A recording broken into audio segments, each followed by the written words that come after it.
All right, let's get into today's topic then. We're going to be discussing the role of dependency and codependency when it comes to domestic abuse. Okay, most people don't seem to understand that there's a difference between dependency and codependency. So when you hear someone throw out the word, I'm codependent, or say that statement, what is it that we tend to think of when we think of someone saying they're codependent? Somebody that needs their validation from somebody else. Mm-hmm. Yeah.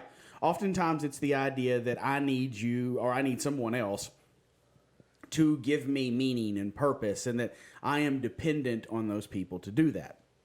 That's more dependency. Codependency is more, it's a lot more difficult to deal with, but it's essentially you're taking somebody that is a dependent person, but they are dependent on somebody else who has their own dependency issues. And so typically that's most classically seen as it's the person who is with maybe the alcoholic spouse. So this person is dependent on their spouse having a dependency. So they need that person to be addicted to something, in need of something, in order for them to be able to play a role in that person's life. And that can make it really difficult for that person to ever want to stop that their spouse or partner from using that substance. Because while inside, they may be thinking, I just wish that they would quit using alcohol. I wish they would quit using drugs. Even the person may even try. We've seen this happen in counseling many times, that the person will begin to okay, maybe I do need to quit. And they begin to stop. And now the codependent person is like, okay, now what do I do? What's my role in this? Because I used to be the one that got their alcohol for them, or I took care of them when they were drunk, or I called into work and made up the excuses, or you name your things. My whole role in this relationship was being supportive of your dependency. And if you don't have that anymore, now what's going to happen?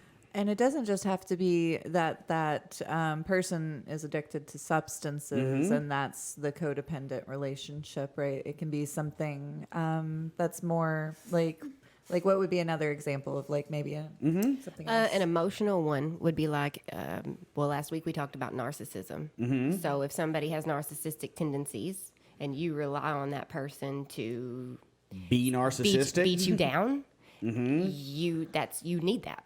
And even though it makes you feel bad, even though you don't like it, you tend to... It's comfortable. It's familiar. It's what you know. Yeah. And so you rely on that person to be a narcissist so that they will beat you down. So you feel feel comfortable in your self-hatred. I mean, really. Yeah, you're playing. It's a continuation of a role that you've played for a vast majority of your life. But what you may also be doing in certain circumstances with somebody that's propping up somebody who's narcissistic is you may then serve as their cheerleader all the time. Yeah. You may have to be the one who's talking them up to everybody and making sure everybody sees them as the amazing person that they think they are, because that's the role that they expect you to play, is you must always be propping up their ego. The whole point of dependency or codependency, the reason it's so difficult to work with is because people find their identity a lot in being dependent. They've just kind of always understood that maybe they're a caretaker.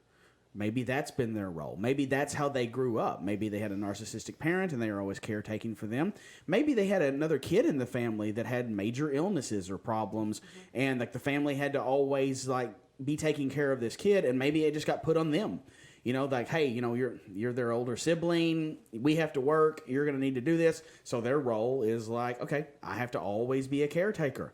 And so then if that role is no longer there when they grow up, they've got to find another place to do caretaking. So they're always finding a place to have this level of dependency where either someone is dependent on them or they're dependent on somebody else. Where something else makes you feel like that's your identity and not yourself as your identity, where you rely on someone else to give you your identity. Yes.